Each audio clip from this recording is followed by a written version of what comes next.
Olá, gente, tudo bem? Vamos dar continuidade então às nossas aulas online, ok? Nós estamos estudando, o primeiro ano está estudando a polaridade da molécula, certo? Verificando quando eu estudo uma molécula e vejo quando ela é polar. E agora nessa aula nós vamos estudar e ver como é que eu visualizo, ok? E eu chego à conclusão de que esta molécula é apolar, tá? Então, o que vai acontecer? A aula da semana de 15 dias atrás, nós estudamos como é que eu verifico a polaridade da molécula. Lembra? Eu fiz distribuição eletrônica, depois eu trabalhei com o Lewis, e aí eu estudei o átomo central, certo? Eu verifiquei se sobrava ou não pares de elétrons lá no átomo central. Na aula anterior, nos exemplos que eu passei, nós vimos que, sim, sobrou par de elétrons no átomo central.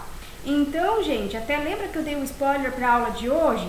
Qual que é a diferença da aula anterior para essa? Que a gente vai fazer o mesmo processo, só que o nosso átomo central não vai apresentar par de elétrons livres, tá? Então, esta é a diferença, tá? Vamos dizer que essa maneira bem prática e fácil de você estudar uma molécula e ver se ela é polar ou apolar, tá ok? Então, distribuição eletrônica, apresenta o Lewis e aí a gente estuda o átomo central. Sobrou? Polar. Não sobrou? Apolar. Beleza? Então vamos lá, ó. Vamos dar uma lida no material que eu mandei, tá?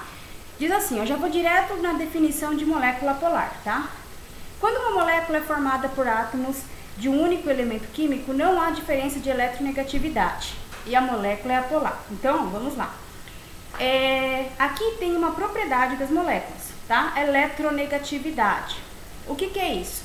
A eletronegatividade é um grau de afinidade que os átomos entre si têm para gerar uma molécula.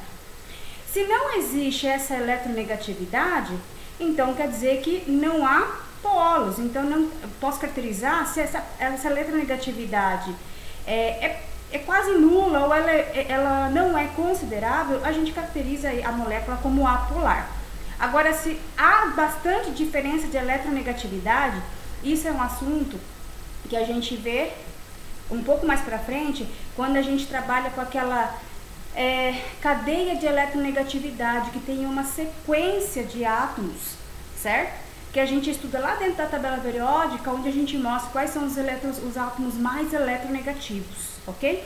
Então, gente, para a aula de hoje, a ideia é o seguinte: quando a gente fala sobre eletronegatividade, se não há diferença de eletronegatividade, é como se esse assunto aqui, a eletronegatividade é baixa, é fraca ou nula, nós dizemos que a molécula é apolar, ok? As moléculas de substâncias simples, como O2, N2, são formadas por átomos do mesmo elemento. Então, veja, olha aqui um exemplo bem prático. Eu tenho duas canetas pretas, ok? Então, a eletronegatividade deles, não existe tanta atração porque eles são iguais, certo? Então, a diferença de eletronegatividade de um e de outro anula por serem iguais, certo? Agora, se eu pego uma caneta preta com um azul, existe uma diferença. Então, existe uma tendência de atração. Então, aqui existe uma eletronegatividade maior. Então, veja, cores diferentes, maior eletronegatividade. Cores iguais, eletronegatividade baixa ou nula. Agora, a gente voltando para o texto, átomos de mesmo elemento, entendeu? Então, tende a ter uma eletronegatividade baixa ou zero. No caso das substâncias simples. Quais são as substâncias simples? Gente, vamos lá. O2, o oxigênio, o nitrogênio, certo? Etc. Entre outros. Tá? Vamos focar no que a gente precisa entender. Então, esses, inclusive, eu coloquei ali no nosso material. São substâncias simples, certo? E apresentam o mesmo átomo. Isso é uma característica rápida de você verificar se a molécula é apolar, tá? Já as moléculas de substâncias compostas possuem pelo menos dois elementos diferentes. Então, uma substância composta já tem algo diferente. Substância simples, igual, O2, O ligado a O. Por exemplo, o CO2. O CO2, ele já não é uma substância simples, a gente chama isso de substância composta. Por quê? Porque é composto de átomos diferentes. Tem um carbono e tem 2 oxigênios. Só que, no meu material, eu digo que, embora não sejam substâncias compostas, moléculas compostas, elas são apolar, ok? Então, cuidado, tá? Não vai levar como regra. O que você pode com toda certeza levar como regra é que átomos iguais, substâncias simples, O2, N2, são apolares. Mas nem toda substância composta, ou molécula composta, melhor falando, vai ser sempre apolar. Quem é que tira essa sua dúvida? O processo que a gente viu na aula anterior. A distribuição eletrônica, o Lewis e estudar o átomo central. Então, ó, eu coloquei 2 exemplos. A molécula de dióxido de carbono, CO2, e o hidreto de berílio, que é o BH2.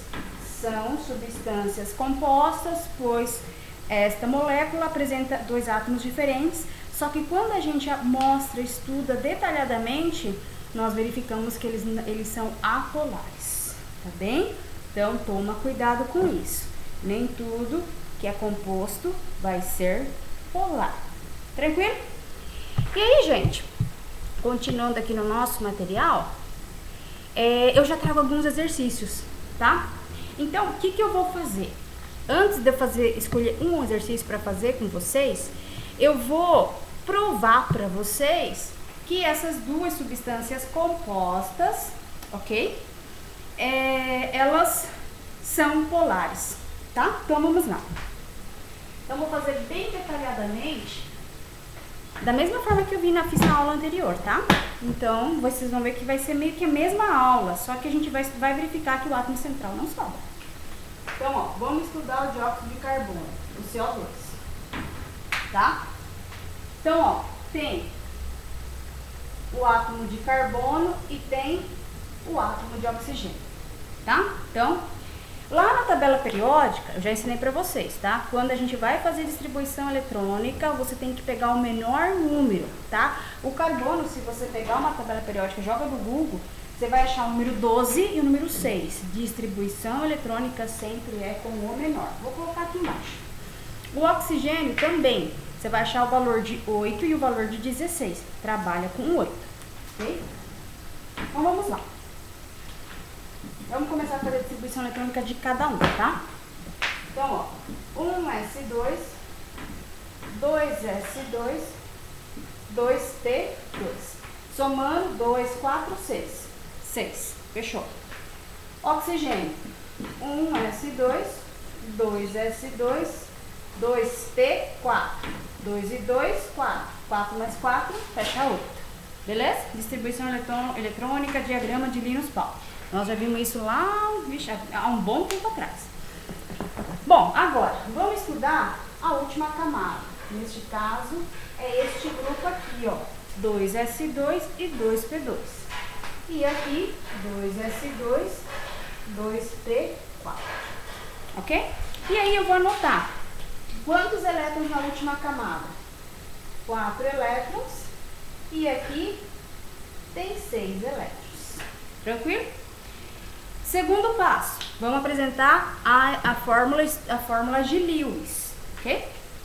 Bom, veja. Nós temos, num total, CO2.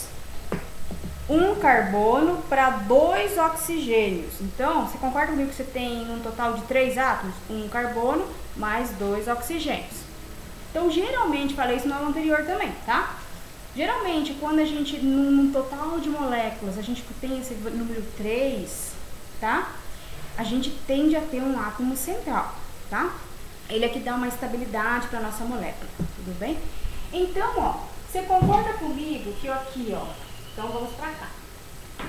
Vou colocar o carbono aqui e vou colocar um oxigênio aqui e um outro oxigênio aqui, ok? Deixa eu tirar essa chave aqui que não ficou bacana.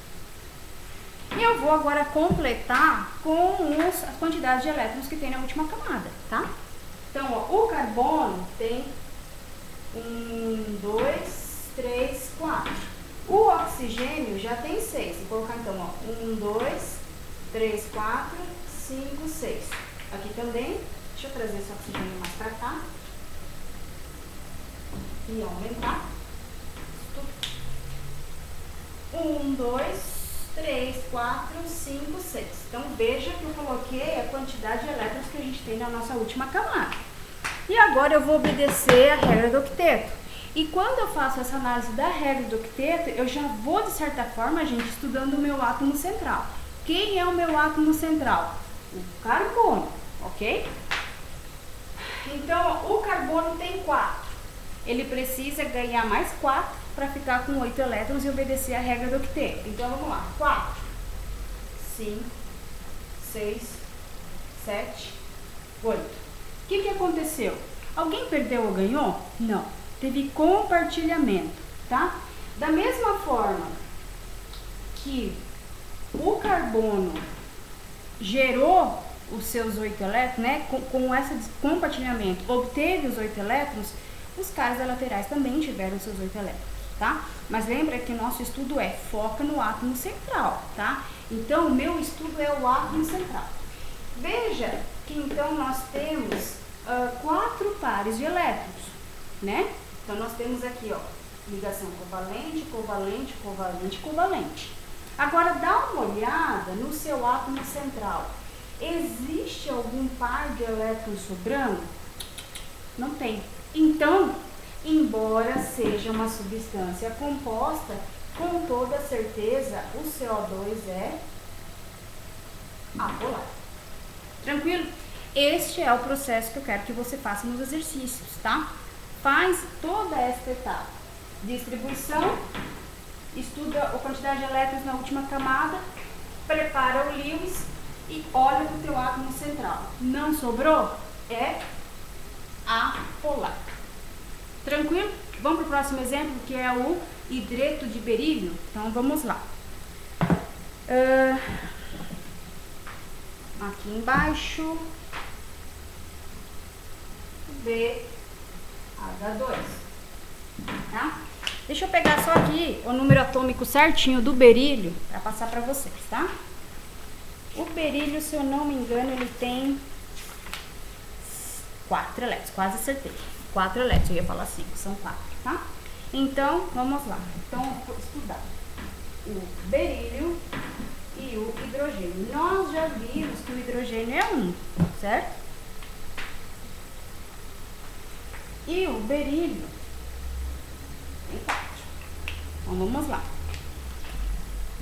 1s2, 2s2 e fechou, certo? Que são 4. E aqui, 1s1. Então, a nossa molécula vai ser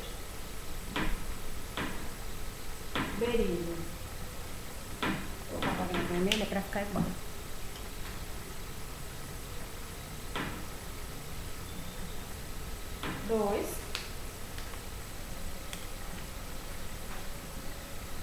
Um hidrogênio e o outro hidrogênio, porque são BH2. Certo? Então, o que a gente verifica? Aqui vai ter um compartilhamento de elétrons, aqui vai ter um outro compartilhamento de elétrons. Não tem mais para ele vir buscar até 8, então a capacidade máxima do berílio é 4, 1, 2, 3, 4, certo?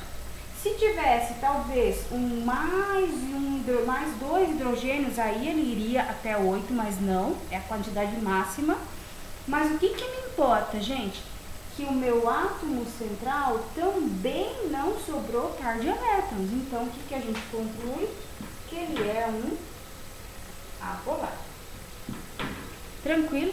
Agora, gente, eu vou fazer um outro exemplo que é da aula anterior para vocês verem a diferença, tá? E aí fica mais claro a comparação. Então, nós vamos fazer agora para o NH3. Quem que é o NH3, gente? Amônia, tá? Então, deixa eu abaixar um pouquinho aqui, certo? Nós vamos fazer pro nitrogênio e pro hidrogênio. O nitrogênio vale 7 e o hidrogênio vale 1. Acabamos de fazer, eu só vou colocar um S1 e vou fazer para o nitrogênio. 1S2, 2S2, 2P3. Certo? E aí, o hidrogênio é 1 mesmo, acabou. E o nitrogênio eu vou trabalhar com quantos? Quantos elétrons tem na última camada? 5 elétrons, ok? Então vamos lá, vamos fazer agora o Lewis para amônia. Então, ó, o meu átomo central vai ser o nitrogênio. E aí eu tenho 1, 2, 3 hidrogênios, ok? Eu tenho 1, 2, 3, 4, 5. Aí eu tenho um hidrogênio, um deste outro hidrogênio e um deste outro hidrogênio. Aqui, gente, diferente do berílio, vai rolar o octeto. Por quê? Porque tem condições, tem mais elétrons ao redor do meu átomo central e isso faz com que eu obedeça a regra do octeto. Então, aqui não tem como fazer milagre, gente. Tem 4, quando acabou, agora aqui dá. Então, 5, 6, 7, 8. Teve compartilhamento de elétrons nesses 3, né? Então, mas ó o que acontece aqui, ó. Vou destacar. Sobra par de elétrons, tá vendo? Esse cara que tá sobrando. Então, eu concluo que a amônia é uma molécula polar, gente. Porque sobrou.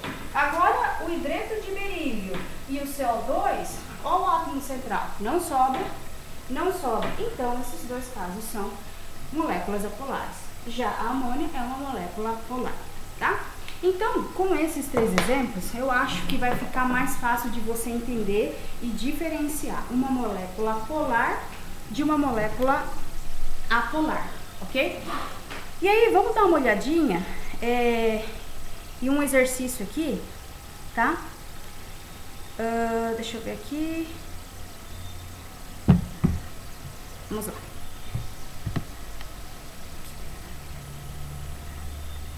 Por exemplo, exercício 9, letra A. Tudo bem? Exercício 9, letra A. Vou fazer o exercício 9, letra A pra gente, tá?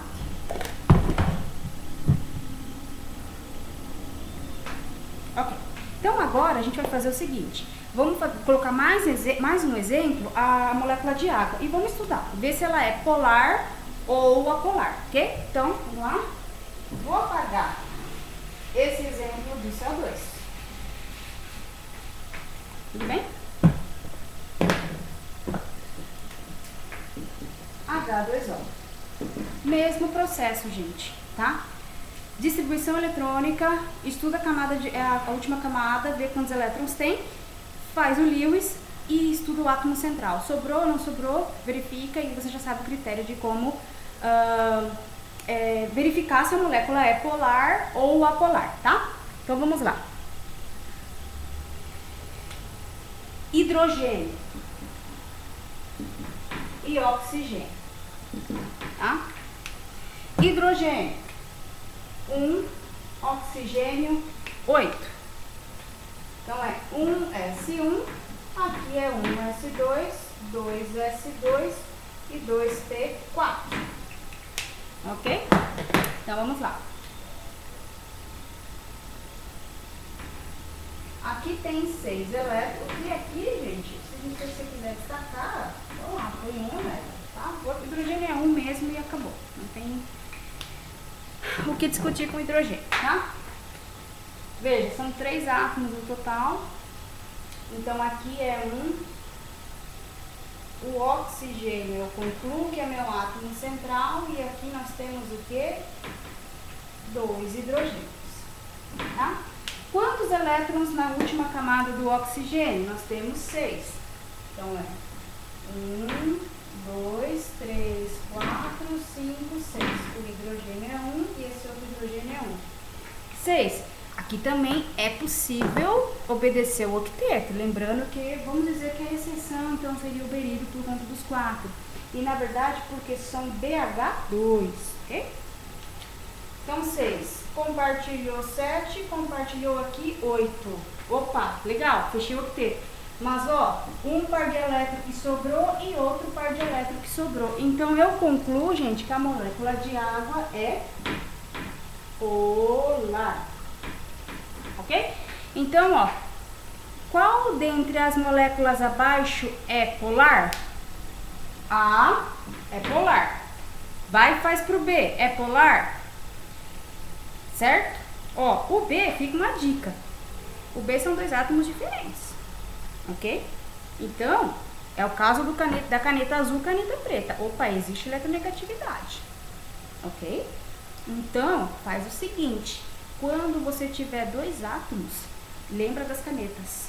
Cores diferentes, átomos diferentes, existe eletronegatividade. A molécula é polar. 2 átomos, substância simples. Opa, canetas iguais, cores iguais, átomos iguais, substância simples, a eletronegatividade é bem baixinha. Então, ela é considerada apolar. Beleza? Fica essa dica. Para 2 átomos, você verifica a diferença de eletronegatividade grande ou muito pequena. De 3 átomos para cima, este é o processo que eu apresentei aqui para vocês, tá bom? Então, gente, esta é a aula de hoje. Complementa, então, aquela aula que nós vimos lá, né, lá na aula 15 dias atrás, sobre estudo da polaridade da molécula. Então, nós vimos como identificar uma molécula polar e agora a gente fecha como identificar uma molécula apolar, tá? Depois que vocês entenderem, então, como eu identifico uma molécula polar de uma apolar, o nosso próximo passo agora é estudar a geometria da molécula. E na boa, gente, se vocês entenderem esse processo de sobra ou não sobra par de elétron, fica muito mais fácil você entender a geometria de cada um. Existem vários tipos de geometria, tá bem? E aí vocês vão ver, poxa, será que a água sempre eu vou desenhar assim? Será que ela não é mais inclinada? Assim? Ou será que ela não é 180 graus? Então, a geometria, o que é geometria? É o formato. Então, o formato das ligações, tá bem? Só que para você entender isso, tem que ficar bem claro na cabecinha de vocês o que? Uma molécula apolar, entender e diferenciar de uma molécula apolar. Beleza, pessoal do primeiro ano? Beijão, até a próxima aula. Tchau, tchau!